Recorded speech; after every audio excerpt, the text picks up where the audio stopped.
exports plays a very very vital role in exports imports. இப்போ வந்துட்டு there is a lot to talk about the exports and but exports அப்படினு சொல்லும்போது we exactly don't know from where to start அப்படிங்கிறது தெரியாது. நிறைய procedures and documentations எப்படி பண்றதுங்கிறது தெரியாது. ஸோ இது எல்லாத்தையுமே step by step what is this all about, what is about the world அப்படின்னு சொல்றதுக்கு தான் இருக்கக்கூடியது நம்மளோட next speaker. Can we please felicitate the next speaker? Mr. S. Sivaraman Avargal, the advocate and consultant with over 22 years of experience in foreign trade policies, export procedures and MSME schemes and business export க்கு தேவையா இருக்கக்கூடிய எல்லா விஷயத்திலயுமே compile and concise இன்னைக்கு சொல்றதுக்கு வந்திருக்காரு. Ladies and gentlemen, can we please put a big round of applause as we welcome Mr. S. Sivaraman அவர்களை அன்போடு மேடைக்கு வரவேற்கிறோம்.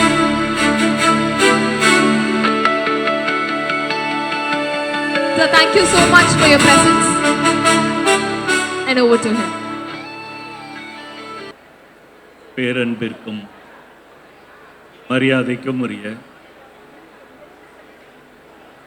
ஆரிய வைஷ்ய மகாசபை ஏற்பாடு செய்து மிக சிறப்பாக நடத்தி கொண்டிருக்கக்கூடிய தமிழ்நாடு ஆரிய வைஷ்ய இன்டலெக்சுவல் மாநாடு 2026 இந்த மாநாட்டினை மிக சிறப்பாக ஏற்பாடு செய்து நடத்தி கொண்டிருக்கக்கூடிய அனைத்து பெரியவர்களுக்கும் இந்த மாநாட்டிலே கலந்து கொண்டு வந்திருக்கக்கூடிய அனைத்து பங்கேற்பாளர்கள், உறவின் முறையினர்கள், நண்பர்கள் எல்லாருக்கும் என்னுடைய மதிய வணக்கத்தினை தெரிவித்துக் கொள்கிறேன். இப்போ சார் ரொம்ப அழகாக ஆன்லைன் ஷாப்பிங் இதில் இருக்கக்கூடிய வாய்ப்புகளை மிக சிறப்பாக எடுத்து கூறினாங்க. அது ஒரு டைப் ஆஃப் பிஸ்னஸ். அதை நாங்கள் என்ன பண்ணுறோம் அப்படின்னு பார்த்தீங்கன்னா, இப்போ எனக்கு கொடுத்துருக்கிற டாபிக் நாம் உள்ளூரிலே இந்தியாவிலே நாம் செய்து கொண்டிருக்கக்கூடிய இந்த ஒரு பிஸ்னஸை, வியாபாரத்தை, ஒரு உற்பத்தி தொழிலை உலகம் முழுக்க கொண்டு போவது எப்படி நம்முடைய ப்ராடக்ட் நம்ம நாட்டில் நாம் உற்பத்தி செய்யக்கூடிய பொருட்கள், விளைவிக்கக்கூடிய பொருட்கள், நாம் இங்கே வியாபாரம் பண்ணிட்டு இருக்கக்கூடிய ப்ராடக்டை உலகமெங்கும் எடுத்து செல்வது எப்படி? இதை தான் நம்ம என்ன சொல்கிறோம் அப்படின்னா ஏற்றுமதின்னு சொல்கிறோம், எக்ஸ்போர்ட் அப்படின்னு சொல்கிறோம். இந்த எக்ஸ்போர்ட் எப்படி ஆரம்பிக்கணும்? இந்த ஏற்றுமதியில் ஆர்வம் இருக்கவங்க எல்லாரும் கேட்கக்கூடிய ஒரு மிக முக்கியமான ஒரு 3 கேள்வி என்ன அப்படின்னு பார்த்தீங்க அப்படின்னா, முதல் கேள்வி, எந்த நாட்டுக்கு என்ன பொருள் தேவை? நான் ஆஸ்திரேலியாவுக்கு ஏற்றுமதி பண்ணணும், நான் கனடாவுக்கு ஏற்றுமதி பண்ணணும், என்னோட குழந்தைங்கள்லாம் ஜெர்மனியில் செட்டில் ஆகிட்டாங்க, அவங்க ஒரு பிஸ்னஸ் ஆரம்பிக்கணும்னு நினைக்கிறாங்க, நாம் இந்தியாவில் இருக்கோமே, தமிழ்நாட்டில் இருக்கோமே, இங்கேருந்து என்ன பொருட்களை நம்ம ஜெர்மனிக்கு அனுப்பலாம், அங்கே என்ன நல்ல சேல் ஆகுது? ஒரு கொஷின் கூட கேட்டாங்க, எந்த நாட்டுக்கு என்னெல்லாம் வேணும், எங்கே டிமாண்ட் இருக்குது, எப்படி பார்க்கறது? மேபி ஒரு கன்சியூமர் ப்ராடக்ட்டுக்கு பார்க்கறது கொஞ்சம் சார் சொன்னபடி சில டூல்ஸ் யூஸ் பண்ணுங்க. ஆனால் தினம் தினம் நாம் காலையில் கண் விழித்ததிலிருந்து இரவு தூங்க போகும் வரை நாம் சாதாரணமாக பயன்படுத்தக்கூடிய பொருட்கள் தமிழ்நாட்டில் பிறந்த ஒருவருக்கு தேவைப்படுகிறது என்றால் ஜெர்மனியில் பிறந்த அதே மனிதனுக்கும் அதை தேவைப்படும். நீங்கள் என்னெல்லாம் பார்க்குறீங்களோ எல்லாமே நம்ம எக்ஸ்போர்ட் பண்ணலாம். அப்போ ஒரு நாட்டுக்கு என்ன பொருள் தேவை அதை நம்ம பார்க்க முடியும். நான் இப்போ சில இணையதளங்களை பயன்படுத்துகிறேன், அரசு இணையதளங்கள், எதுக்கும் கட்டணம் கிடையாது. நான் சில செயல் விளக்கங்களை செய்து காட்டுகிறேன், நீங்கள் கொஞ்சம் பாருங்கள். அதை நீங்கள் உங்களுடைய கம்ப்யூட்டர்லேயோ உங்களோட மொபைல் ஃபோனில் கூட பார்க்க முடியும். அதே போல் நான் இந்த ப்ராடக்டை தான் சார் நான் இங்கே உற்பத்தி பண்ணுறேன், இந்த ப்ராடக்டை தான் நான் வியாபாரம் பண்ணுறேன், நான் டெக்ஸ்டைல் பிஸ்னஸில் இருக்கேன், நான் ஜுவல்லரி பிஸ்னஸில் இருக்கேன், நான் கன்ஸ்ட்ரக்ஷன் மெட்டீரியல் சேல் பண்ணிகிட்டு இருக்கேன், ஸ்டீல் விற்கிறேன், இதை ஏற்றுமதி பண்ண முடியுமா? தாராளமாக பண்ணலாம். உங்களுடைய ப்ராடக்ட் என்னன்னு சொல்லுங்கள். அந்த ப்ராடக்ட் இந்த உலகத்தில் எந்த நாட்டுக்கு போயிட்டுருக்கு அதையும் பார்க்கலாம். எந்த நாடு அதிகமாக இறக்குமதி செய்கிறார்கள், எந்த நாட்டில் அந்த ப்ராடக்ட்டுக்கான டிமாண்டு கொஞ்சம் கொஞ்சமாக அதிகமாகிட்டு இருக்கு, அதையும் நம்ம பார்க்க முடியும். சரி சார், நாட்டை சொன்னீங்க, ப்ராடக்டை சொன்னீங்க, பையரை கண்டுபிடிக்க முடியுமா? அந்த பொருளை அந்த நாட்டில் இறக்குமதி செய்கிறாங்களே அந்த இறக்குமதியாளர்களை கண்டறிக்க முடியுமா அப்படின்னா அதுவும் செய்யலாம். முடிஞ்சா நாம் எல்லாருமே சேர்ந்து செய்யலாம். பையர் கண்டுபிடிக்கணும்னு ஆசை இருக்கா? எஸ்ஸா இல்லையா? Right, okay. எல்லாரும் நோட் புக் வச்சுருக்கீங்களா? நோட் புக் இருக்கா? சரி, இப்போ நீங்கள் என்ன பண்ணுங்கன்னா உங்களுடைய நோட்டு புத்தகத்தில் நீங்கள் ஏற்றுமதி செய்யணும்னு நினச்சிருக்கக்கூடிய அந்த ப்ராடக்டோட பேரை ஆங்கிலத்தில் எழுதுங்க, இங்கிலீஷில் எழுதுங்க. Write the name of the product you want to export in English your note புக்கில் எழுதுங்க. ரெண்டாவது, எழுதியாச்சா? எழுதிட்டீங்களா? எந்த நாட்டுக்கு ஏற்றுமதி பண்ணணுமோ அந்த நாட்டின் பேரை எழுதுங்க. நான் ஆஸ்திரேலியா ஏற்றுமதி பண்ணுறேன், இல்லை இந்த பக்கம் ஆப்பிரிக்கன் கண்ட்ரி கென்யாவுக்கு ஏற்றுமதி பண்ணலான் இருக்கேன், மொரீஷியஸ் ஏற்றுமதி பண்ணலான் இருக்கேன், சவுத் கொரியா பண்ணுறேன், ஜப்பான் பண்ணுறேன், மலேசியா பண்ணுறேன், Singapore, any country. Right the country name. எழுதியாச்சுங்களா? இப்போ அடுத்ததாக நெக்ஸ்ட் என்ன பண்ணுங்கன்னா உங்கள் மொபைல் ஃபோன் எடுங்க. Mobile phone, take your mobile phone. Tower இருக்கான்னு பார்த்துக்குங்க. இருக்கா? டவர் இல்லையா? யார் யாருக்கு இருக்குதோ நீங்கள் உங்கள் மொபைல் ஃபோனில் கூகுளில் போய் மேஜர் சிட்டிஸ் இன் நீங்கள் ஒரு கண்ட்ரி நேம் எழுதுனீங்க இல்லையா, அந்த கண்ட்ரி நேமை டைப் பண்ணுங்க. Major cities in Australia, major cities in Germany type பண்ணிட்டு சர்ச் பண்ணுங்க. செஞ்சிட்டிங்களா? சில நகரங்களின் பேரெல்லாம் வருதா? சிட்டி நேம்ஸ் வருதா? அதில் ஏதோ ஒரு சிட்டி நேமை எழுதிக்குங்க. Right, select any one city name.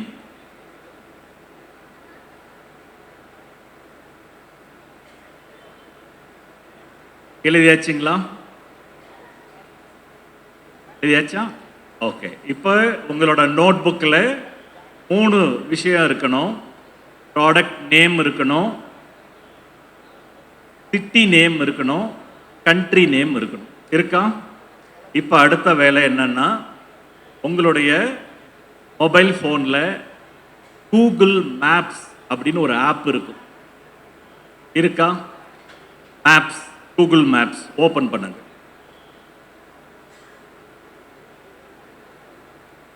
Open பண்ணிட்டீங்களா? எஸ், இந்த பக்கம் பண்ணியாச்சா? கூகுள் மேப்ஸ் ஓப்பன் பண்ணுங்க. அதில் சர்ச் பாக்ஸ் இருக்கும். நம்ம யூஸ்வலாக ஒரு பிளேஸ் நேம் போட்டு தேடுவோம் இல்லையா, சர்ச் பாக்ஸ். அதில் உங்கள் ப்ராடக்ட் நேமை டைப் பண்ணுங்க. Type the product name the search box of Google map. டைப் பண்ணிட்டீங்களா? பண்ணியாச்சா? பக்கத்தில் இம்போர்ட்டர் அப்படின்னு டைப் பண்ணுங்க. இங்கிலீஷில் இம்போர்ட்டர், IMPORTER, இம்போர்ட்டர் டைப் பண்ணுங்க.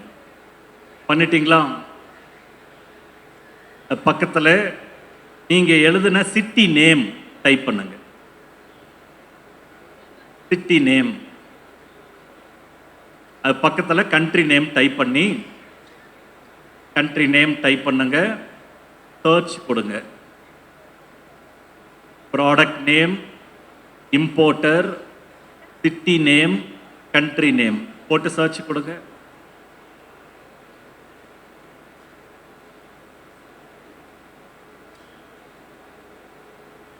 வந்துருச்சு அட்ரஸ்? Yes or no? வந்துருச்சுங்களா? அத்தமே காணுமே. வந்துருச்சா?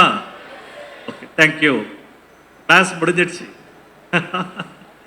ஸோ இந்த எக்ஸ்போர்ட்டில் முயற்சி பண்ணுறவங்களுக்கு இதுதான் பெரிய கஷ்டம். பையர் அட்ரஸ் தருவீங்களா? பையர் அட்ரஸ் எப்படி கண்டுபிடிக்கிறது? இதுதான் ஒரு மிக எளிமையான ஒரு இம்போர்ட்டர் அட்ரஸை கண்டுபிடிக்கிற ஒரு method.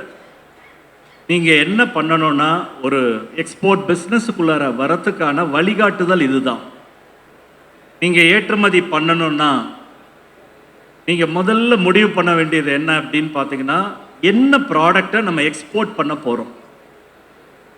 What to export. Product.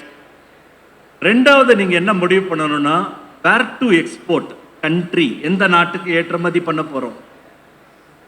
மூணாவது அந்த நாட்டிலே அந்த ப்ராடக்டை இறக்குமதி பண்றவங்க யாரு, whom to export. Product, country, buyer, இதுதான் உங்களோட ஃபர்ஸ்ட் 3 ஸ்டெப். ஹையர் செகண்டரி படிச்ச பசங்களுக்கு, அதுலயும் குறிப்பா ஃபர்ஸ்ட் குரூப் எடுத்தவங்க, சயின்ஸ் குரூப் எடுத்த பசங்களுக்கு இந்த 3 சப்ஜெக்ட் மார்க் தான் தலைவிதியை நிர்ணயம் பண்ணும். பிசிபி என்னங்க, பிசிபினா பிசிக்ஸ், கெமிஸ்ட்ரி, பயாலஜி. நிறைய வீட்டில் இருக்க ஹோம் அப்ளையன்சஸ் வேலை செய்யலைன்னா அது எலக்ட்ரீஷியனோ அந்த எலக்ட்ரானிக்ஸ் படித்தவங்க வந்து சொல்லுவாங்க பிசிபி வேலை செய்யல. What is PCB? Printed circuit board. அதுதான் தலைவிதியை நிர்ணயம் பண்ணுது. அதே போல எக்ஸ்போர்ட் நீங்க பண்ணணும் அப்படின்னா உங்களோட first 3 steps. Decide what you want to export. Number 2, where you want to export, எந்த நாட்டுக்கு ஏற்றுமதி பண்ண போறோம், கண்ட்ரி. மூணாவது யாருக்கு ஏற்றுமதி பண்ண போறோம், பையர், பிசிபி. இது மறக்காதீங்க. இதை தான் நம்ம என்ன பண்ணணும்னா முதல்ல முடிவு பண்ணணும். சரியா? ஸோ இதை நம்ம டிசைட் பண்ணிட்டோம்னா மற்றது எல்லாமே பண்ணிக்கலாம். அதில் அந்த பையர் அட்ரஸ் கண்டுபிடிக்கிறதுங்கிறது ஒரு காலத்தில் ரொம்ப கஷ்டமாக இருந்துச்சு, அது ஒரு ரகசியமாக இருந்துச்சு. ஆனால் தற்பொழுது இந்த தொழில்நுட்ப வசதிகள் வந்த பிறகு ஒரு பையருடைய அட்ரஸ் கண்டுபிடிப்பது சிரமம் அல்ல, ஆனால் அந்த பையரிடம் ஆர்டர் எடுப்பது தான் சிரமம். அவங்கள கன்வின்ஸ் பண்ணுறது தான் சிரமம். அப்போ அந்த ஒரு பையரை வந்து கன்வின்ஸ் பண்ணி ஆர்டர் எடுக்கிற அளவுக்கு நம்ம தகுதியை நம்ம என்ன பண்ணணும், நாம உயர்த்தி. சரிங்களா? இதுதான் வந்து அந்த பையரை எப்படி அட்ரஸ் கண்டுபிடிக்கிறதுங்களோ இது ஒரு மெத்தட். இன்னும் நிறைய மெத்தட்ஸ் இருக்கு. இதுல இன்னும் ஒரு விஷயம் பார்த்தீங்கன்னா, உங்களுக்கு அட்ரஸ் வந்திருக்கும்.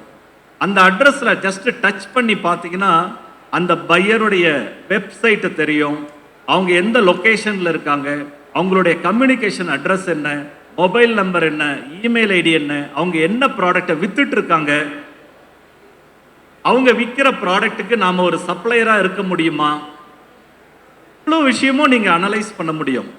எப்படி வந்து ஒரு திருமணம் செய்யும் போது பெண்ணும் மாப்பிள்ளைக்கும் மேட்ச் மேக்கிங் இருக்கான்னு பார்க்குறோமே, அதே விஷயத்த எக்ஸ்போர்ட் பிஸ்னஸ்லேயும் பண்ணணும். வெளிநாட்டில் இருக்கக்கூடிய பையர் என்ன விற்கிறார், அதை நாம் ஒரு சப்ளையராக இருக்க முடியுமா, நமக்கும் அவங்களுக்கு மேட்ச் ஆகுமான்னு பார்க்கணும். பார்த்துட்டு தான் பையரை வந்து நம்ம என்ன பண்ணணும், அப்ரோச்சே பண்ணணும். சரிங்களா? இதுதான் இதில் இருக்கிற ஒரு விஷயம். இப்போ சரி சார், பையரை கண்டுபிடிக்கிறது சொல்லிட்டீங்க, முன்னாடி ஒரு 2 விஷயம் சொன்னீங்களே, எந்த நாட்டுக்கு என்ன பொருள் எல்லாம் போகுது, அதை எப்படி பார்க்கறது, அதே போல என்னுடைய பொருள் எந்த நாட்டுக்கு போயிட்டு இருக்கு அதை எப்படி பார்க்கறது அப்படிங்கிறதையும் நம்ம இப்போ பார்க்கலாம். ஸோ அதுக்கு வந்து ஒரு இணையதளம் இருக்கு. நம்ம கவர்மெண்ட் ஆஃப் இந்தியா, இந்திய அரசினுடைய வர்த்தகத்துறை அமைச்சகத்தினுடைய இணையதளம். அந்த இணையதளத்தின் பேர் சொல்றேன், நோட் பண்ணிக்கங்க. commerce.gov.in. எனக்கு கொஞ்சம் அந்த வெப்சைட் லாகின் பண்ணி கொடுங்க. பவர் பாயிண்ட் ஆப்ரேட் பண்றவங்க ப்ளீஸ். commerce.gov.in.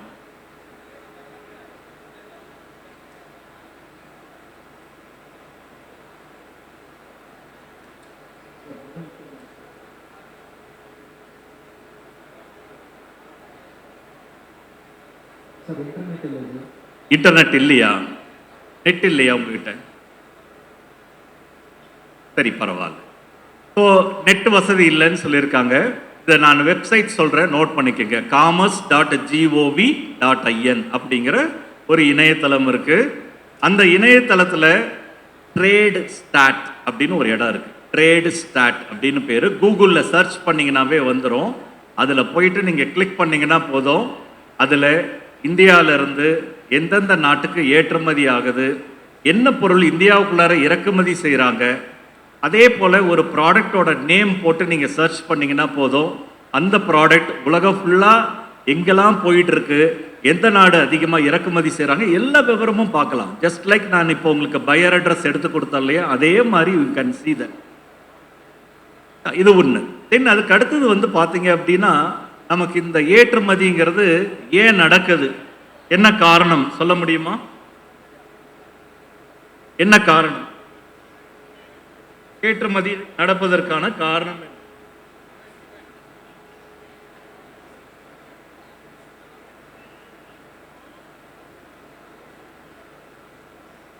என்ன காரணம்?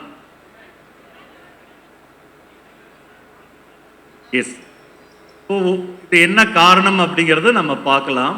இந்த ஸ்லைடு பார்த்தீங்க அப்படின்னா, இந்த ஏற்றுமதி வர்த்தகம் என்பது, இறக்குமதி வர்த்தகம் என்பது நமது தமிழ்நாட்டிற்கு புதிய விஷயம் அல்ல. ஏறக்குறைய நம்ம சங்ககால பாடல்கள்லே பார்த்தீங்க அப்படின்னா, கிரேக்கர்களும் ரோமானியர்களும், Rome from Italy, Greek and also Arabians, அரபியர்கள், சீனர்கள், அதே போல் இந்த பக்கம் பார்த்தீங்கன்னா மலாய், கடாரம், இந்த எல்லா இடங்களுக்கும் நம்ம ஏற்றுமதியும் செஞ்சுருக்கோம், இறக்குமதியும் செஞ்சுருக்கோம். இவன் சங்ககால பாடல்ல ஒரு பாடல் வரும், கப்பலில் தங்கம் கொண்டு வந்து நம்மிடம் மிளகு மூட்டைகளை கொண்டு சென்றார்கள்னு வரும். கப்பல்ல தங்கம் எடுத்துட்டு வந்து பெப்பர் வாங்கிட்டு போயிருக்காங்க. அந்த அளவுக்கு ஒரு ஏற்றுமதி இறக்குமதியில தமிழகம் பார்த்தீங்க அப்படின்னா ஒரு மிகப்பெரிய ஒரு இடத்துல இருந்திருக்கு. அதனால தான் பார்த்தீங்க அப்படின்னா நம்ம தமிழ்நாட்டில் மட்டும் எக்ஸ்போர்ட் பிஸ்னஸுக்கு ரொம்ப ஆர்வம் இருக்கும். இந்தியாவிலே பார்த்தீங்க அப்படின்னா தமிழ்நாடு என்பது 3வது இடத்துல இருக்கு. முன்னணி மாநிலங்களில் நம்ம 3வது இடத்துல இருக்கிறோம். இந்த ஏற்றுமதியை பொறுத்த வரைக்கும் இதில் நீங்கள் உள்ள வரணும் அப்படின்னா உங்களுக்கு ஒரு அடிப்படையாக ஒரு 5 கேள்விகளுக்கு விட தெரிஞ்சா போதும். 5 கேள்வி. முதல் கேள்வி, இந்த உலகத்தில் ஏன் ஏற்றுமதி நடக்குது, இதை புரிஞ்சுக்கணும். இதுதான் தொழில் ரகசியம், சீக்ரெட் அதுதான்.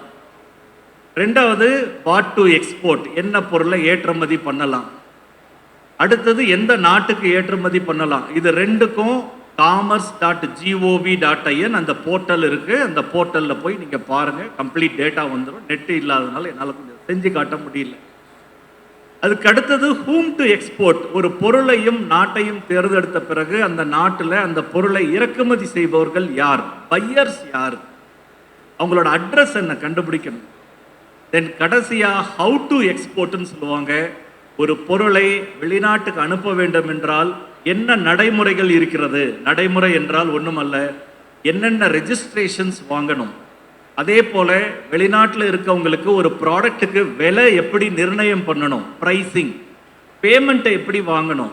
இந்த ஏற்றுமதி வியாபாரத்தில் மிக முக்கியமாக தெரிஞ்சுக்க வேண்டியது, இந்த வியாபாரத்தில் என்னென்னலாம் பிரச்சனைகள் வரும், ரிஸ்க், அந்த பிரச்சனைகளை எப்படி நம்ம சமாளிக்கிறது, என்ன பாதுகாப்பு ஏற்பாடுகளை நம்ம செய்யணும். இந்த விஷயங்கள் தெரிஞ்சுக்கிட்டா போதும், இந்த பிஸ்னஸை நீங்கள் தாராளமாக செய்யலாம். நாம் செஞ்சிட்டு இருக்கக்கூடிய வியாபாரத்தையே, உள்நாட்டில் நம்ம பண்ணுற வியாபாரத்தை வெளிநாட்டுக்கு நம்மளால் என்ன பண்ண முடியும், விரிவுபடுத்தி செய்ய முடியும். சரிங்களா, இதான் இதில் இருக்கிற ஒரு விஷயம்.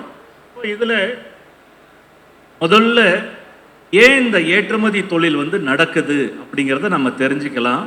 என்ன காரணம் அப்படின்னு பார்த்தீங்க அப்படின்னா, முதல் காரணம், எல்லா நாட்டிலும் எல்லா பொருட்களும் விளையாது. சரிங்களா. இப்போ நமக்கு தமிழில் அழகான ஒரு பாடல் இருக்கு, என்ன வளம் இல்லை இந்த திருநாட்டில், ஏன் கையை ஏந்த வேண்டும் வெளிநாட்டில். கொஞ்சம் யங்ஸ்டர்ஸுக்கு தெரியாது, கொஞ்சம் பழைய சாங்கு. இது என்ன சொல்லுதுன்னா, இந்தியாவில் எல்லா வளங்களும் இருக்கு, நாம என்னத்துக்கு போய் வெளிநாட்டில இருந்து கையேந்தி நிக்கணும் அப்படின்னு அவர் பாடியிருப்பார். கவிஞர் பாடினது உண்மைதான். இந்தியா ஒரு ஆசீர்வதிக்கப்பட்ட நாடு. இந்தியாவில் நாம் உணவு உண்பதற்கு, உடுத்துவதற்கு, இருக்க ஒரு கட்டிடம் கட்டிக்கொள்வதற்கு யாரையும் நம்பி இருக்கணும்னு அவசியம் கிடையாது. அதனால தான் அவர் என்ன வளம் இல்லை இந்த திருநாட்டில் சொன்னார். அடுத்து அவர் சொன்னார், என்ன வளம் இல்லைன்னு அவர் ஒரு கேள்வி கேட்கிறாரு. நாம இன்னைக்கு பதில் சொல்லலாம் அவருக்கு. எல்லா வளமும் இருக்குங்கய்யா, நீங்க சொன்னது 100% உண்மை. ஆனா ஒரே ஒரு வளம் இல்லை.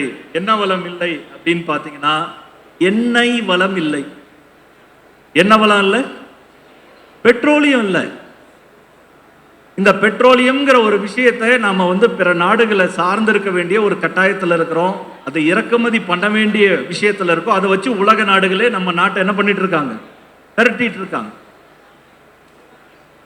ஆனா இதை இன்னொரு பக்கம் நினைச்சு பாருங்க, எல்லா வளமும் இருக்கு, எண்ணெய் வளம் இல்லை, இறக்குமதி செய்யறோம். ஆனால் பெட்ரோலியத்தை மட்டுமே இயற்கை வளமாக கொண்ட சில நாடுகள், குறிப்பா மத்திய கிழக்கு நாடுகள், அந்த நாடுகள்ல பாத்தீங்க அப்படின்னா எண்ணெய் மட்டும்தான் இருக்கு. அவங்களுக்கு சாப்பிட்ற உணவாகட்டும், குடிக்க பாலாகட்டும், முட்டையாகட்டும், உடுக்க உடையாகட்டும், ஸ்டீலு, சிமெண்ட்டு கட்டி கொடுக்கறதுக்கு சித்தால், கொத்தனார், மேஸ்திரி, இன்ஜினியர் வரைக்கும் யார் சப்ளை பண்றாங்க? நாம தான் சப்ளை. இதை ஏன் சார் இவ்வளோ டீட்டெயிலாக பேசிட்டு இருக்கீங்க அப்படின்னா, ஒன்றும் இல்லை, இந்த ஏற்றுமதி வியாபாரத்தில் ஒரு பொருளை நீங்கள் ஏற்றுமதி பண்ணணும்னு நினைச்சீங்கன்னா, அந்த பொருள் இந்த உலகத்தில் எந்தெந்த நாட்டில் விளையாது, எந்தெந்த நாட்டில் உற்பத்தி செய்யப்படுவதில்லைன்னு கண்டுபிடிச்சிட்டீங்கன்னா, அந்த நாட்டில் அந்த பொருளை உங்களால் என்ன பண்ண முடியும்? விற்க முடியும். இவ்வளவுதான் விஷயம், வேற எதுவுமே தேவையில்லை. இதுதான் சீக்ரெட் நம்பர் 1, நான் அவைலபிலிட்டி, இல்லாமை. அப்ப ஏற்றுமதியாளர் என்ன செய்கிறார்? தனது பகுதியில் என்ன பொருள் கிடைக்கிறது என்பதை கண்டறிகிறார்.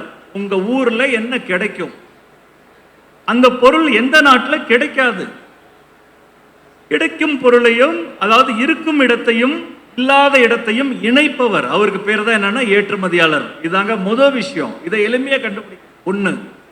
2வது ஒரு காரணம் இருக்கு. இப்ப சார் ஆன்லைன் பத்தி சொல்லிட்டு இருந்தாங்க, அத விலையை குறிப்பா சொன்னாங்க, நம்மளை பிரமிக்க வச்சாங்க. ஒரு பொருள் இங்க 150 ரூபா, அங்க பாத்தீங்கன்னா 1500 ரூபா 2500 ரூபா வரைக்கும் விற்குது. அதே விஷயத்தை தான் நான் சொல்றேன். அதே விஷயம் தான், ஒன்றும் வித்தியாசம் இல்லை. இது வந்து பாத்தீங்க அப்படின்னா ஒரு ஹைலைட்டர் பேனா amazon.in இதுல இந்தியன் வெப்சைட்ல இருந்து நான் ஒரு ஸ்கிரீன்ஷாட் எடுத்திருக்கேன். ஸோ இதனோட ரேட் எவ்வளவு போட்டிருக்காங்க? 100 rupees. இதே ஹைலைட்டர் பேனா, இதே மாதிரி சேம் பிராண்ட் கிடையாது. இது வந்து பாத்தீங்கன்னா amazon.com சார் சொன்னதுதான். இதனுடைய ரேட் என்ன பாருங்க, ஏறக்குறைய $13, $10 வச்சுக்கிட்டா கூட எவ்வளவு ரேட் வித்தியாசம் இருக்கு பாத்தீங்களா? விலை வித்தியாசம் நாடுகளுக்கு இடையிலே வந்து பாத்தீங்கன்னா ரேட் டிஃபரன்ஸ் ஹெவியா இருக்கு. வியாபாரங்கிறது என்னன்னா 4 வார்த்தை, பை லோ செல் ஹை, இவ்வளவுதாங்க விஷயம். ஒரு பொருளை குறைஞ்ச விலையில வாங்கணும், அதை அதிக விலைக்கு விற்கணும், அவ்வளவுதான் விஷயம். இதை நாட்டுக்குள்ள வித்தோம்னா இதுக்கு பேரு உள்நாட்டு வியாபாரம், சர்வதேச அளவுல வித்தோம்னா இதுக்கு பேரு ஏற்றுமதி வியாபாரம், இவ்வளவுதான் விஷயம். இது 2வது காரணம். அப்ப நீங்க ஏற்றுமதி பண்ணும்போது ஒரு நாட்டை நீங்க மையமா வச்சு இந்த நாட்டுக்கு எக்ஸ்போர்ட் பண்ணலாம் அப்படின்னு ஒரு முடிவு எடுக்கும் போது, அந்த நாட்டில் நீங்க எக்ஸ்போர்ட் பண்ண விரும்புற பொருள் உற்பத்தி பண்றாங்களா ஃபர்ஸ்ட் செக் பண்ணணும். இல்ல சார் இம்போர்ட் பண்றாங்க, மொதல் டிக்கு.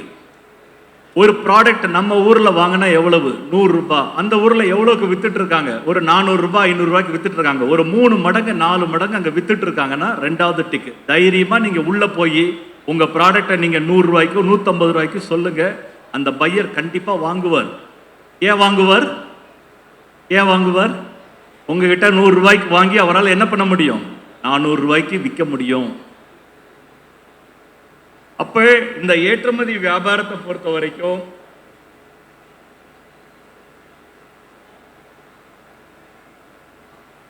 ரீசன் நம்பர் 2 என்னன்னா பிரைஸ் டிஃபரன்ஸ் அப்படின்னு சொல்லுவாங்க. அப்ப இந்த ஏற்றுமதியில நீங்க முதல் அடி எடுத்து வைக்கும் போது உங்களுக்கு உதவி செய்யக்கூடிய 2 தொழில் ரகசியம் என்ன அப்படின்னா, 1 நான் அவைலபிலிட்டி, இன்னொன்னு என்னது? பிரைஸ். விலை வித்தியாசம், இன்னொன்னு வந்து அந்த நாட்டில் அந்த பொருள் கிடைக்க கூடாது, இவ்வளவுதான் விஷயம். சரி, இப்ப அடுத்தது இதை எப்படி சார் நம்ம செய்யணும்? இந்த ஏற்றுமதி வியாபாரத்தில் எங்களோட படிநிலைகள் என்ன அப்படின்னு நீங்க கேட்டீங்கன்னா, ஸ்டெப் பை ஸ்டெப் உங்களோட வேலை என்ன அப்படின்னு பார்த்தீங்கன்னா, முதல்ல நான் சொன்ன விஷயம்தான், பையரை கண்டுபிடிங்க. உங்க ப்ராடக்ட் எந்த நாட்டில் டிமாண்ட் இருக்குன்னு பாருங்க, அந்த நாட்டில் இருக்கிற பையரை நீங்க கண்டுபிடிக்கணும். Find the pier. பையர் கண்டுபிடிச்சாச்சு, அடுத்து நான் என்ன சார் பண்ணணும் அப்படின்னு பார்த்தீங்கன்னா, 2வது அந்த பையருக்கு நம்ம அப்ரோச் பண்ணணும். அவங்களை எப்படி அப்ரோச் பண்ணலாம் அப்படின்னா, யூ ஸ்டார்ட் வித் இமெயில் அனுப்பலாம். சம்டைம்ஸ் அந்த பையருக்கு இமெயில் ஐடி கூட கிடைக்கல அப்படிங்கிற பட்சத்தில் நீங்கள் என்ன பண்ண முடியும் அப்படின்னு பார்த்தீங்க அப்படின்னா, you can send a letters. ஏன் சார் இன்னும் லெட்டர்லாம் அனுப்புகிறாங்கன்னா, இன்னும் அது வேலிடு. மெயில் அனுப்புனா கூட ரெஸ்பான்ஸ் வருதில்லை. ஆனால் இன்னைக்கும் நம்ம பழமையான முறைப்படி ஒரு இன்ட்ரோடக்ஷன் லெட்டர், அது கூட நம்ம கம்பெனியினுடைய ப்ராடக்ட் ப்ரௌச்சர் என்க்ளோஸ் பண்ணி நீங்க இந்தியா போஸ்ட் கொரியர் மூலமா அனுப்ப வேண்டாம், இந்தியா போஸ்ட் மூலமா நீங்க அனுப்புங்க, இதுக்கு ரெஸ்பான்ஸ் வருது. சரிங்களா? அதே போல அந்த பையரை அப்ரோச் பண்றதுக்கு முன்னாடி நமது நிறுவனத்துக்கு தேவையான அனைத்து டிஜிட்டல் மார்க்கெட்டிங் டூல்ஸ் எல்லாமே பக்காவா பண்ணுங்க. இந்த ஒர்க் ஷாப் காலையில இருந்து அதை தான் சொல்றாங்க. சார் கூட கடைசியா சொன்னாங்க, உலகம் எப்படி மாறிக்கொண்டிருக்கிறதோ, உலகத்தில் வணிக உத்திகள் எப்படி மாறிக்கொண்டிருக்கிறதோ அதற்கேற்றாற் போல நம்மை நாம் மாற்றிக்கொள்ளவில்லை என்றால் நம்ம என்ன பண்ணுவோம்? இந்த வியாபாரத்திலிருந்து நம்மளை ஒதுக்கிடுவாங்க. ஸோ அப்போ இதெல்லாம் ஒரு தேவையான இன்வெஸ்ட்மெண்ட். ஒரு பையருக்கு ஒரு மெயிலோ ஒரு லெட்டரோ போய் சேர்ந்த உடனே அவங்க உடனடியாக நம்ம தொடர்பு கொள்ள மாட்டாங்க. நம்முடைய இணையதளத்தை பார்ப்பாங்க, நம்முடைய சோஷியல் மீடியா டூல்ஸை பார்ப்பாங்க. எந்த அளவுக்கு நம்ம டிரான்ஸ்பரண்டாக இருக்கோம், நம்ம ப்ராடக்டை பற்றி எப்படி சொல்லியிருக்கோம், கம்பெனி பற்றி எப்படி சொல்லியிருக்கோம், நம்ம ஏதாவது ஆன்லைன் செல்லிங் பண்ணிட்டு இருக்கோமா, எவ்வளோ நாள் இந்த தொழிலில் இருக்கோம், நம்மளோட கஸ்டமர் ரிவ்யூ எப்படி இருக்குது, இவ்வளோ விஷயத்தையும் பார்ப்பாங்க. அப்போ நீங்கள் ஒரு பையர் அட்ரஸை கண்டுபிடிச்சிட்டு உடனடியாக அவங்களுக்கு மெயில் போட வேண்டாம். நீங்கள் முறையாக உங்கள் நிறுவனத்தை பற்றிய முழு விவரங்களை கொண்ட சமூக வலைத்தளங்கள் என்னெல்லாம் இருக்கோ எல்லாத்தையும் பக்காவாக ரெடி பண்ணிவிட்டு நீங்கள் அனுப்புங்க. அவங்களோட ஃபஸ்ட்டு வெரிஃபிகேஷன் உங்களுடைய சோஷியல் மீடியா தான். பார்த்துட்டு அவங்களுக்கு இன்ட்ரெஸ்ட் இருக்கும் பட்சத்தில் அவங்க நமக்கு என்ன பண்ணுவாங்க? என்கொயரி அனுப்புகிறாங்க. அந்த என்கொயரி வந்த உடனே அந்த ப்ராடக்டினுடைய ரேட்டை நம்ம இன்ஃபார்ம் பண்ணணும், ப்ரைஸ் கொடுக்கணும். அந்த விலையை எப்படி சார் கொடுக்கணும் அப்படின்னு பார்த்தீங்க அப்படின்னா இதில் ஒரு பெரிய குழப்பம் இருக்கு. நம்ம உள்ளூரில் ஒரு ப்ராடக்ட் ரேட்டு சொல்லுவோம். என்னோட ப்ராடக்ட் என்னங்க, என் ப்ராடக்ட் நான் டிஷர்ட்டு எவ்வளோங்க ரேட்டு, இதோட ரேட்டு 750 ரூபான்னு சொல்லிடுவோம். ஆனால் வெளிநாட்டுக்கு நாம் ஷிப்மெண்ட் பண்ணும்போது அந்த ப்ராடக்டை நாம் எங்கே டெலிவரி கொடுத்தோம்னா அந்த ரேட்டு அப்படிங்கிறத நம்ம சொல்லணும். இப்போ ஒரு உதாரணத்துக்கு உங்களோட டிஷர்ட்டோட ரேட்டு ஒரு $5 வச்சுக்கோங்களேன். யூ ஷுட் நாட் சே, நீங்கள் வெறும் $5 சொல்லக்கூடாது. அதுக்கு முன்னாடி ஒரு 3 எழுத்து சேர்த்து சொல்லணும். அது என்னென்ன, ஒரு 4 எழுத்து, 4 விதமான ரேட்டு மட்டும் நான் சொல்கிறேன். ஒன்று EXWன்னு சொல்லுவோம், எக்ஸ் ஒர்க்ஸ் ப்ரைஸ் அப்படின்னு பேர். எக்ஸ் ஒர்க்ஸ் ப்ரைஸ்னால் என்ன அர்த்தம்னா, என் ப்ராடக்டை நான் மேனுஃபேக்சர் பண்ணி பேக்கிங் பண்ணி என் ஃபேக்ட்ரியில் நான் உங்களுக்கு டெலிவரி பண்ணணும்னா $5. இதுக்கு என்ன பேர்? எக்ஸ் ஒர்க்ஸ் ப்ரைஸ் அப்படின்னு பேர். இதை நீங்கள் சொன்னீங்கன்னா போதும். அதுக்கப்புறம் பையர் கேட்பாங்க, எனக்கு எக்ஸ் ஒர்க்ஸ் வேணாங்க, நீங்கள் எனக்கு கப்பலில் லோட் பண்ணி கொடுங்க, விமானத்தில் நீங்கள் லோடு பண்ணி கொடுங்க, அப்போ என்ன ரேட்டு சொல்லுங்க அப்படின்னு கேட்பாங்க. அதை குறிக்கக்கூடிய ஒரு வார்த்தை, அதுக்கு பேர் என்னன்னா FOB அப்படின்னு பேர். என்ன பேருங்க? FOB, free on board.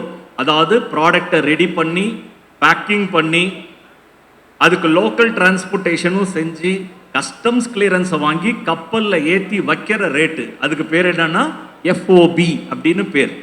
சரிங்களா? இது ரெண்டாவது. மூணாவது பார்த்தீங்க அப்படின்னா CFRன்னு சொல்லுவாங்க, காஸ்ட் அண்ட் ஃப்ரைட். கப்பல் வாடகை விமான வாடகையும் கட்டி கொடுத்தோம்னா அதுக்கு பேர் CFR. இன்சூரன்ஸும் போட்டு கொடுத்தோம்னா அதுக்கு பேர் என்னன்னா CIFன்னு பேர்.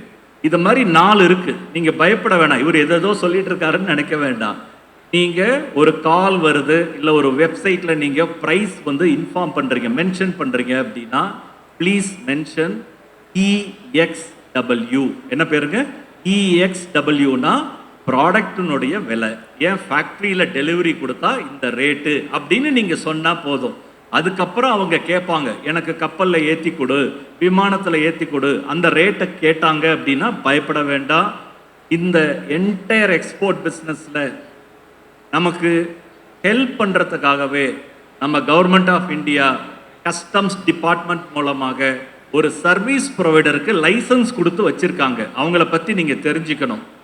அவங்களுக்கு பேர் என்ன அப்படின்னு பார்த்தீங்கன்னா கஸ்டம்ஸ் புரோக்கர் அப்படின்னு சொல்லுவாங்க. என்ன பேருங்க?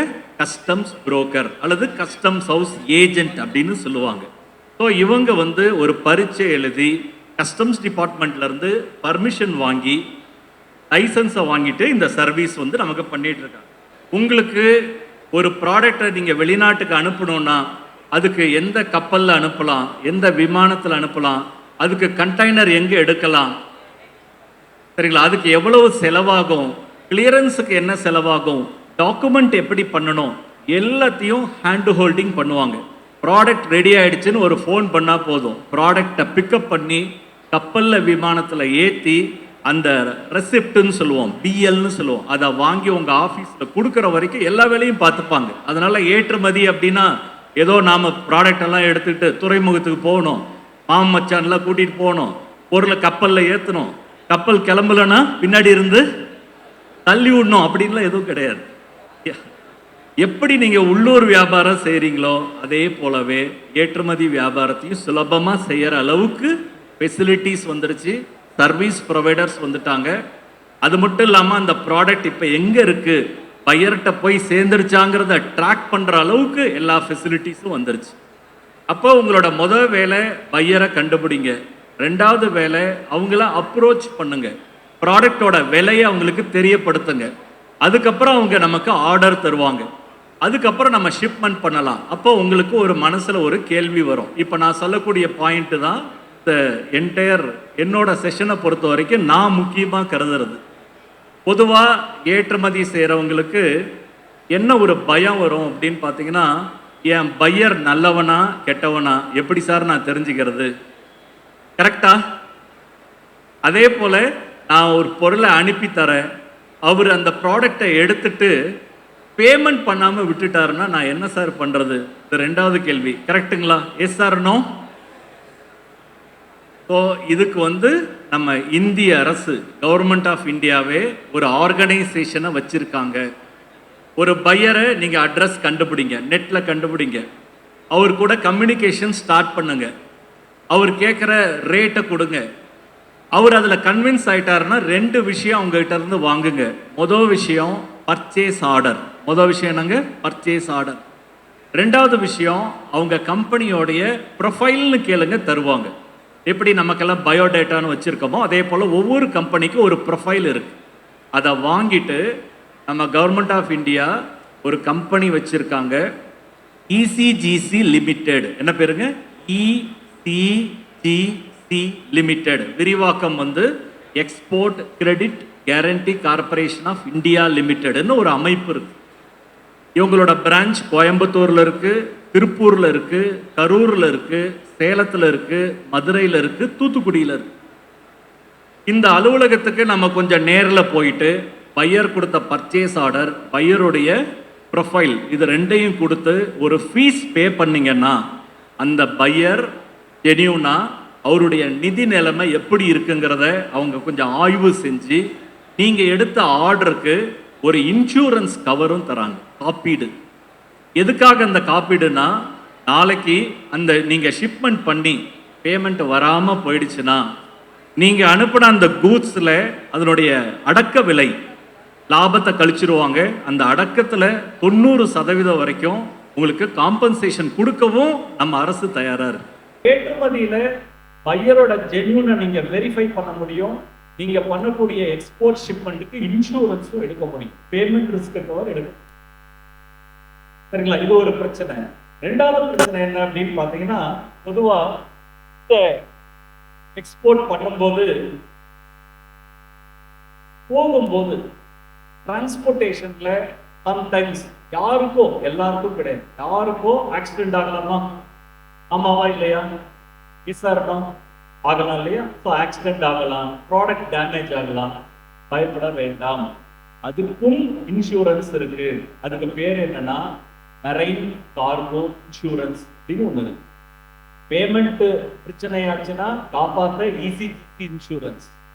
ப்ராடக்ட் டேமேஜ் ஆச்சுன்னா அதுல இருந்து வர நஷ்டத்துல இருந்து நம்மளை காப்பாத்திக்க கார்கோ இன்சூரன்ஸ். மூணாவது டாலர் ரேட். இதை கரன்சி ரிஸ்க்னு சொல்லுவாங்க. வெளிநாட்டுல நம்ம வியாபாரம் பண்றோம், டாலர்ல பேமெண்ட் வாங்குவோம், ஈரோட பேமெண்ட் வாங்குவோம். வாங்கும்போது சில நேரம் இப்ப டாலர் 95, 96, 97 போச்சுன்னா பிரச்சனை இல்லை. சப்போஸ் ரிவர்ஸ் கியர் அடிச்சிருச்சுன்னு வைங்க, 95ல இருக்கிறது 94, 93, 92 வந்துச்சுன்னா என்ன ஆகும்? நமக்கு பையர் பணம் கொடுத்தாலும் நமக்கு நஷ்டம் வர்றதுக்கு வாய்ப்பு இருக்கு. அதுல இருந்து நம்மளை காப்பாத்திக்கிறதுக்கு ஃபார்வர்டு கான்ட்ராக்ட் அப்படின்னு ஒண்ணு இருக்கு. இதை நோட் பண்ணிக்கோங்க. ஃபார்வர்ட் கான்ட்ராக்ட்னு நம்ம பேங்க்லேயே இந்த மாதிரி ஒரு ஒப்பந்தம் பண்ணிக்க முடியும். நமக்கு ஒரு உதாரணத்துக்கு இப்போ ஒரு ஏற்றுமதி பண்றோம், ஆகஸ்ட் மாதம் 30ஆம் தேதி நம்ம பண்றோம். அதுக்கு பேமெண்ட் ஒரு 10 நாள், செப்டம்பர் 10ஆம் தேதி வருது. ஒரு $5000 வரப்போகுதுன்னு ஆர்டர் வந்துருச்சுன்னா இன்னைக்கே போய் நம்ம பேங்க், கரண்ட் அக்கௌண்ட் வச்சிருக்க நம்ம பேங்க்ல போயிட்டு, சார் செப்டம்பர் 10 $5000 எனக்கு வரும், வந்ததுன்னா நீங்க என்ன ரேட்டுக்கு தருவீங்கன்னு கேட்கலாம். இப்பயே அவங்க சொல்லுவாங்க 95 ரூபா 10 பைசாவுக்கு மாற்றி தரேன். இன்னைக்கே கையெழுத்து போட்டீங்கன்னா செப்டம்பர் 10ஆம் தேதி மார்க்கெட்ல ஒரு டாலர் 98 போனாலும் சரி, 90க்கு போனாலும் சரி, உங்களுக்கு எவ்வளவுக்கு மாத்தி தருவாங்க? நாம சைன் பண்ண 95 ரூபா 10 பைசாவுக்கு மாத்தி தருவாங்க. இப்படிலாம் நிறைய உங்களுக்கு இந்த ஏற்றுமதி வியாபாரத்துல என்னென்னலாம் பிரச்சனைகள் வரும், அந்த பிரச்சனைக்கு தீர்வு அளிக்கக்கூடிய பல விஷயங்கள் இருக்கு. சரிங்களா? அதே போல ஏற்றுமதி அப்படின்னா தெரியாத ஒருத்தரை பையரை கண்டுபிடிச்சு அவங்களுக்கு விற்கிறது பழைய ஸ்டைல். இப்ப என்ன பண்றாங்க அப்படின்னா, இப்ப நம்முடைய உறவினர்கள், நம்ம நண்பர்கள் வெளிநாடுகள்ல நிறைய பேர் ஒரு 20-25 வருஷத்துக்கு முன்னாடி போய் செட்டில் ஆனவங்கலாம் அங்கேயே வந்து சிட்டிசனா மாறிட்டாங்க. அவங்க குழந்தைங்க இப்ப அடுத்த தலைமுறைக்கு வராங்க. இப்ப நம்ம அடுத்த தலைமுறைக்காக தான் நம்ம கூடி இருக்கோம். அதே போல அவங்க தலைமுறைகள் எல்லாம் வராங்க, பிசினஸ் செட் பண்ணணும்னு நினைக்கிறாங்க. நீங்க அவங்க கிட்ட கொஞ்சம் பேசி அவங்கள அங்க வந்து ஒரு வியாபாரத்தை துவக்க சொல்லுங்க. அவங்க தான் உங்க பையர், நீங்க அவங்களோட சப்ளையர். நீங்க அவங்களுக்கு பொருள் அனுப்பி கொடுங்க, அவங்க வித்துட்டு அவங்களோட ப்ராஃபிட் அவங்க எடுத்துக்கிட்டோம். உங்களுக்கு தர வேண்டிய பேமெண்ட் அவங்க என்ன பண்ணிடுவாங்க, உங்களுக்கு கொடுத்துருங்க. பையர் கிடைக்கலன்னா பையரை உருவாக்குவோம். சரிங்களா? ஸோ அந்த மாதிரி இப்படி நம்ம பண்ணலாம். வெளிநாட்டில் இருக்க பெரிய பிராண்டு கம்பெனிகளுக்கு நாம இங்க உற்பத்தி பண்ணி கொடுக்கலாம். கான்ட்ராக்ட் மேனுஃபேக்சரிங், அவங்க வந்து ப்ராடக்ட் ஸ்பெசிஃபிகேஷன், பேக்கேஜிங் எல்லாமே கொடுத்துருவாங்க. நாம இங்க மெஷினரிஸை வச்சு, லேபர் வச்சு ப்ராடக்ட் ரா மெட்டீரியல் வாங்கி ப்ரொடியூஸ் பண்ணி அவங்க பிராண்டிங்க்கு பண்ணி கொடுக்கலாம். இந்த மாதிரி கான்ட்ராக்ட் போட முடியும். இது மாதிரி பல ஸ்டைலில் இந்த ஏற்றுமதி வியாபாரத்தை நீங்கள் பண்ண முடியும். ஸோ இந்த கிளியரிங் ஏஜென்ட்டை வச்சு நீங்கள் மெட்டீரியலை அனுப்பிட்டு அவங்க தரக்கூடிய டாக்குமெண்ட் எல்லாத்தையும் நம்ம பேங்க்கில் சப்மிட் பண்ணோம்னா நம்ம பேங்க்கு அதை வெளிநாட்டுக்கு அனுப்பி பையர்கிட்ட இருந்து பணம் வாங்கி நம்ம அக்கௌண்ட்டில் என்ன பண்ணிடுவாங்க, கிரெடிட் பண்ணிடுவாங்க. இவ்வளோதான் விஷயம். ஸோ இது என்ன அப்படின்னு பார்த்தீங்கன்னா, இதில் பார்த்தீங்கன்னா தெரியும், ஃபாஸ்ட் ப்ராஃபிட். இது ஞாபகம் வச்சுக்கங்க. Find the buyer, approach the buyer, ship the goods, track the payment. இவ்வளோதான் விஷயம். ஃபாஸ்ட், FAST அப்படிங்கிறத ஞாபகம் வச்சுக்கோங்க. சரிங்களா? இதுதான் வந்து அந்த ஏற்றுமதியில் இருக்கிற ப்ரொசீஜர்ஸ். இதை தவிர ஏன் சார் இந்த ஆன்லைனில் பையரை தேடணும், மெயில் போடணும், லெட்டர் அனுப்பணும், இதை மட்டும்தான் சொல்லுவீங்களா, வேற எதுவும் இல்லையா அப்படின்னு பார்த்தீங்கன்னா அப்படி கிடையாது. நம்ம இந்திய அரசும் நம்முடைய தமிழக அரசும் நம்ம தமிழ்நாட்டினுடைய ஏற்றுமதியை வந்து மேம்படுத்துவதற்கு நிறைய நிகழ்ச்சிகள் நடத்திட்டு இருக்காங்க.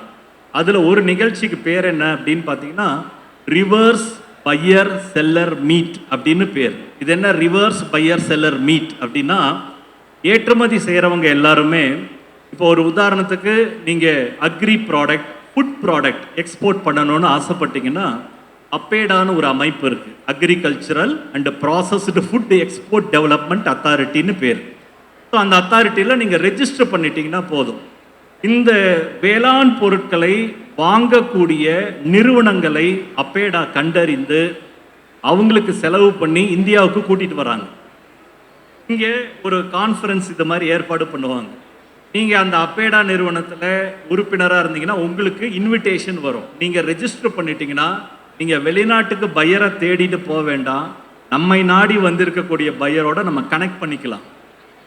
இது போல் அப்பேடாவுக்கு தனி அமைப்பு இருக்குது. நீங்கள் இன்ஜினியரிங் ப்ராடக்ட் பண்ணுறீங்கன்னா engineering goods export promotion council அப்படின்னு ஒன்று இருக்குது. இது எல்லாத்துக்கும் தலைமை அமைப்பு கோயம்புத்தூர்லேயே அதுக்கு பிரான்ச் இருக்குது. அதுக்கு பேர் என்னென்னா FIEOன்னு சொல்லுவாங்க, Federation of Indian Export Organisation பேர். இந்திய ஏற்றுமதி நிறுவனங்களின் கூட்டமைப்புன்னு அதுக்கு பேர். இப்போ இவ்வளவு நிறுவனங்களும் இந்த மாதிரி மார்க்கெட்டிங் பண்ணுறது, எக்ஸிபிஷன்ஸ் அரேஞ்ச் பண்ணுறது, இதில் ஒரு சில விஷயம் ஆச்சரியமாக இருக்கும். இவங்க நடத்தக்கூடிய எக்ஸிபிஷன்ஸ் அல்லது வெளிநாட்டில் நடக்கக்கூடிய ஒரு எக்ஸிபிஷனுக்கு நீங்கள் பார்ட்டிசிபேட் பண்ணீங்கன்னு வச்சுக்கோங்களேன், அதில் சில செலக்டட் எக்ஸிபிஷன்ஸுக்கு நீங்கள் போயிட்டு வரக்கூடிய ஃப்ளைட் டிக்கெட்டில் ஒரு 75%, 1.25 லட்ச ரூபா வரைக்கும் கவர்மெண்ட் ஆஃப் இந்தியா உங்களுக்கு பே பண்ணுறாங்க. அதே போல் நீங்கள் ஒரு பொருளை ஏற்றுமதி பண்ணுறீங்கன்னு வச்சுக்கோங்க. ஒரு உதாரணத்துக்கு நமக்கு ஈரோட்டில் மஞ்சள் கிடைக்குது, மஞ்சளுக்கு 5% GST. நீங்கள் ஒரு உதாரணத்துக்கு ஒரு 50 லட்ச ரூபாய்க்கு மஞ்சள் வாங்கி ஏற்றுமதி பண்ணுறோம். 50 லட்சத்துக்கு நீங்கள் லோக்கலில் வாங்கினீங்கன்னா GST 5% போடுவாங்க. எவ்வளோ வரும்? 2.5 லட்சம் வரும்.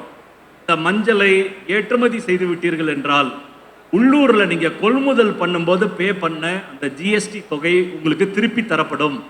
No tax at all, income tax மட்டும்தான் கட்டணும், மற்ற எல்லா டேக்ஸும் திரும்ப கொடுத்துட்றாங்க. சரிங்களா? இந்த மாதிரி அரசாங்கம் வந்து நமக்கு நிறைய உதவிகளை செஞ்சிட்டு இருக்காங்க. நான் ஒரு வெப்சைட் சொல்றேன், அதையும் நீங்க நோட் பண்ணிக்கங்க. Indian trade portal, Indian trade portal .in அப்படின்னு ஒரு வெப்சைட்.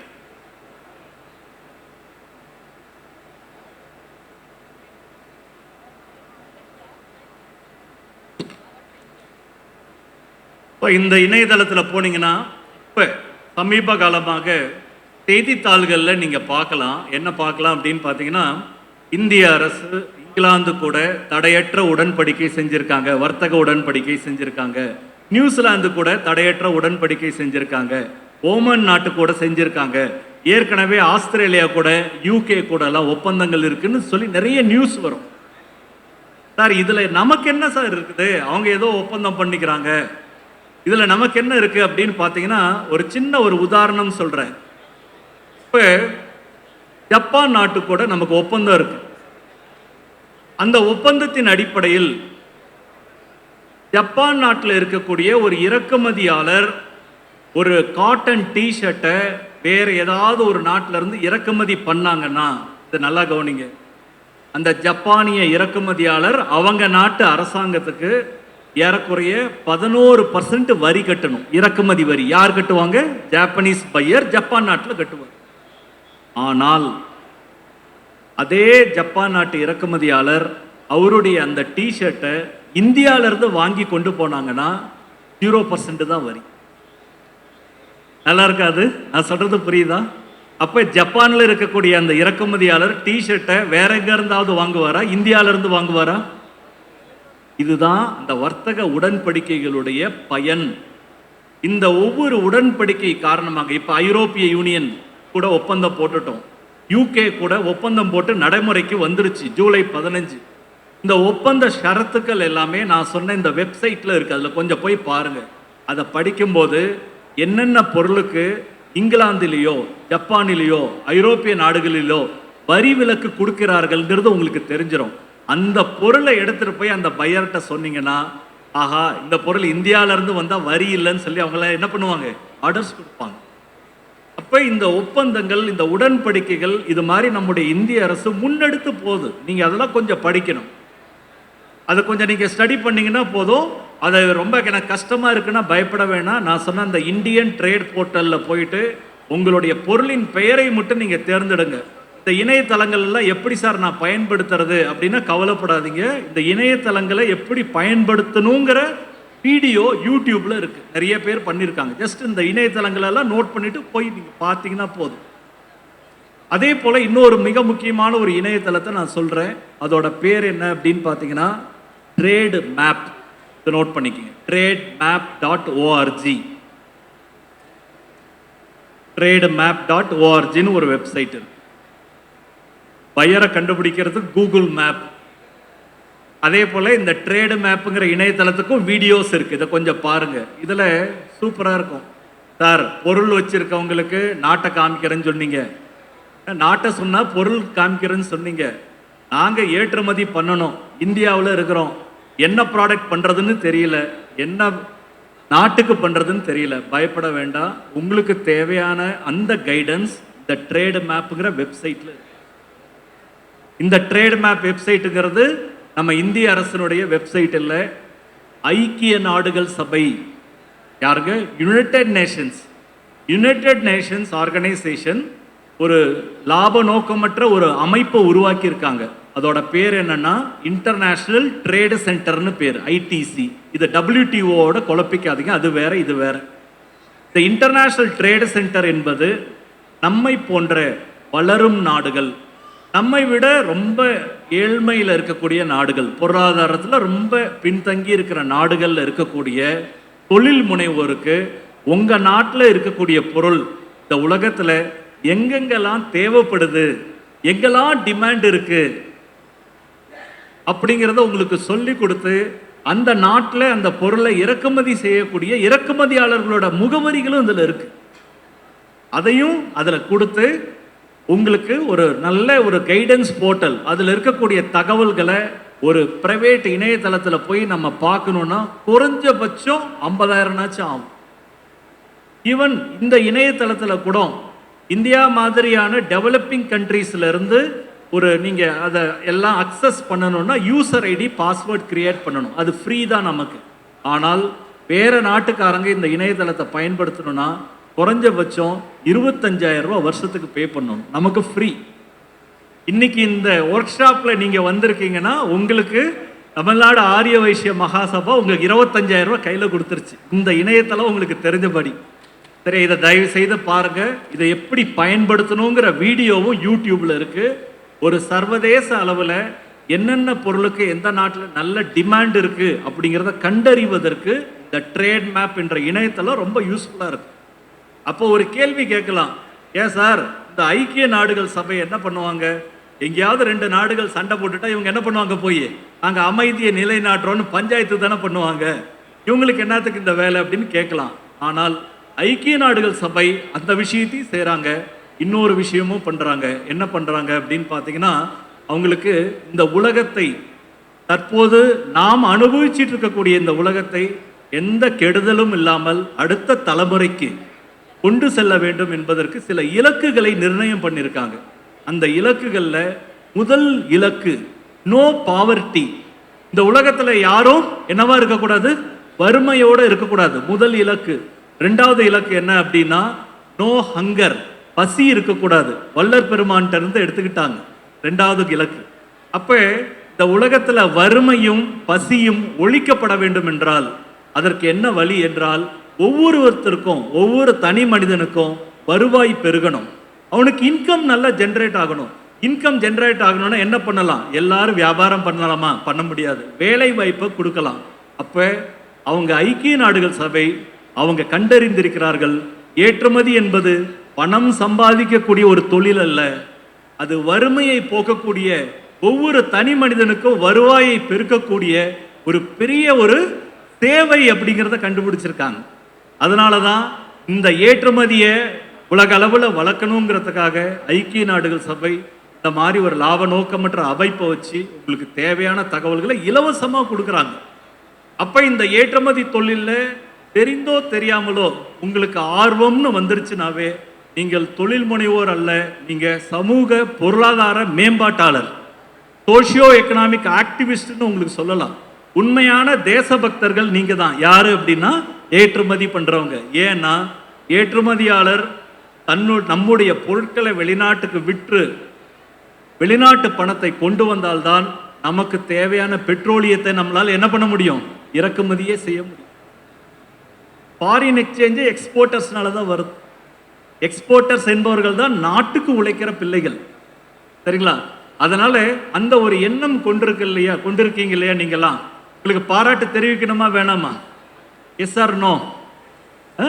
சரியா? எல்லாரும் வலது கை இப்படி நீட்டுங்க.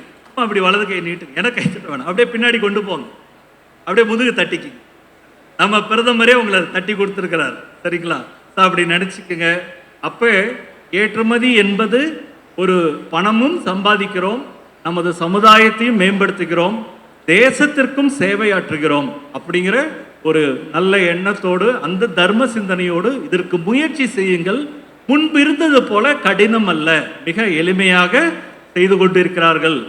அதை நீங்களும் செய்ய வேண்டும் என்று கேட்டுக்கொண்டு, எல்லாம் வல்ல பரம்பொருள் எப்பொழுதும் நம்மோடு இருந்து நாம் செய்யக்கூடிய அனைத்து முயற்சிகளிலும் வெற்றியையும் நாம் அனைவருக்கும் வளத்தையும் வல்லமையையும் தர வேண்டும் என்று பிரார்த்தித்துக் கொண்டு உங்களிடமிருந்து விடைபெறுகிறேன். நன்றி, வணக்கம்.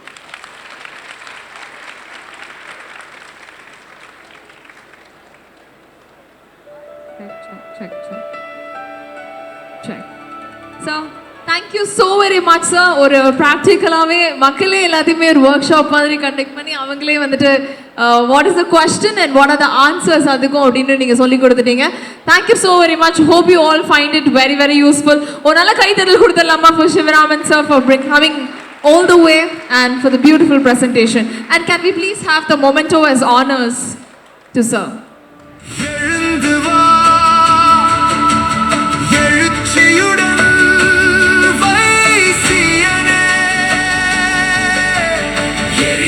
சூரியன் உன் விழியின் ஒளியிலே கனவை விதைத்து